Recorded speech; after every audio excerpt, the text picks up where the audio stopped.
Bem, o primeiro passo de um projeto de ciência de dados é entender o problema.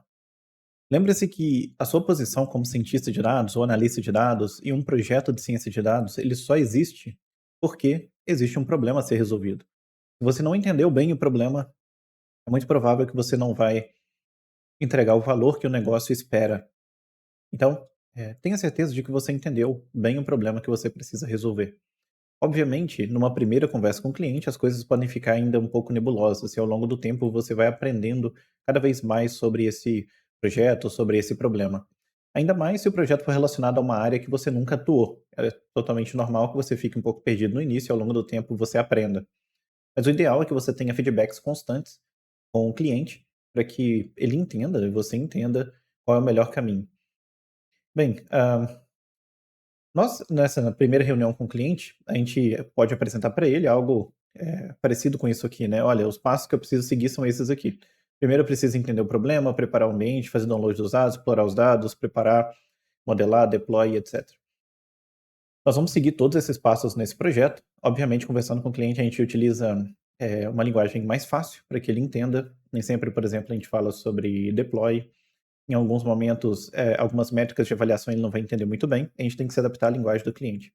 Mas estamos na primeira etapa, que é entender o problema. E aí, nessa nossa primeira conversa com o cliente, nós entendemos que o problema que nós temos que resolver é um problema de previsão de inadimplência, ok? Então, só para você lembrar, previsão de inadimplência. E o que o cliente quer prever é para o próximo mês. Ele quer que seja desenvolvido um modelo que seja capaz de fazer a previsão de inadimplência para o próximo mês de maneira automática, dado as características de um cliente. Então, imagina que em cada linha você vai ter uma tabela, você vai precisar de uma tabela em que cada linha você tem um cliente. Então você tem um cliente 1, 2, 3, 4, 5, por aí vai. Esse cliente, ele tem algumas características. Por exemplo, ele tem a idade dele. Ele pode ter 31 anos, 28 anos, 19 anos. Ele pode ter 47 anos, 66 anos e por aí vai. Ele também tem outras características, por exemplo, a formação, desse cliente. Então pode ter o ensino até o fundamental completo, ele pode ter o ensino médio, ele pode ter o superior completo, que é a graduação, ele pode ser mestre, né, então ter concluído o mestrado, e ele pode ter doutorado ou até nenhuma formação.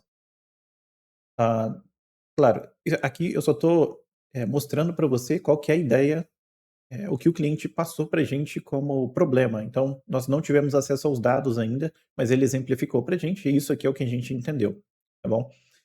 E tem também características relacionadas ao histórico desse cliente. Então, o cliente ele já existe na base de dados ali do banco, e o que ele quer saber é se ele vai ficar inadimplente no cartão de crédito. Então, o banco ele fornece, né, esse cartão de crédito para os clientes, e ele quer saber assim, ó, esse cliente ele vai pagar no próximo mês, ele vai ficar inadimplente? Então, ou seja, ele vai pagar a conta do mês atual, quando fechar ele vai pagar no próximo mês? Isso vai dar certo? Então, é o que ele quer saber. Então, nós temos características, por exemplo, aqui, que, por exemplo, no último mês, ele pagou o último mês, por exemplo, o cliente ele pagou o último mês, então nós temos essa informação também.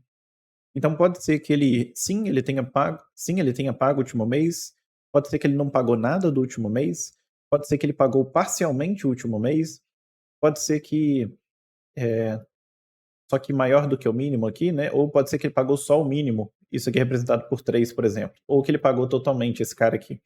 Então vai ter uma variável nesse sentido aqui. Cara, ele pagou no último mês, aí tem alguns status. Esses números representam status. O 0 representa, por exemplo, que ele não pagou nada. O 1 pode representar que ele pagou tudo. O 2, que ele pagou parcialmente, mas mais do que o mínimo. O 3 é que ele fez o pagamento mínimo.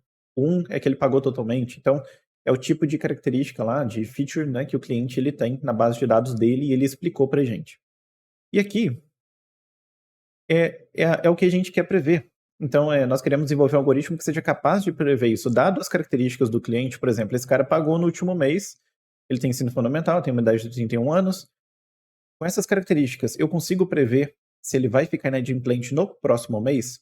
Então, suponha que esse cara aqui, ele não ficou inadimplente no próximo mês, esse aqui ficou.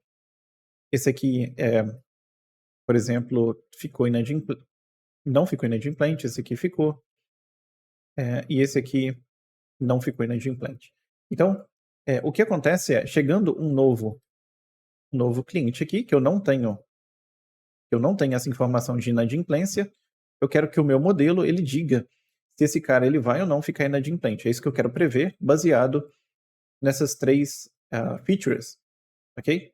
Nesse exemplo aqui, nesse caso. Na base de dados real, nós vamos ter mais features, tá bom? Então, esse é o problema que nós vamos resolver. Vai ficar mais claro ao longo do projeto também, porque nós vamos olhar para os dados e ver o que realmente dado o que o cliente disse. Uma outra coisa que nós assumimos é que nós precisamos fazer uma boa análise de dados para entender se a base de dados que o cliente vai fornecer, se ela está correta, o que a gente pode usar, o que a gente não pode. Tem também uma questão ética nos dados, então nós não vamos usar uma das features do dataset. E aí, a partir dos dados limpos, corretos, nós vamos dar continuidade e desenvolver o nosso modelo. Ok? Então, por agora é só. A gente continua no próximo vídeo.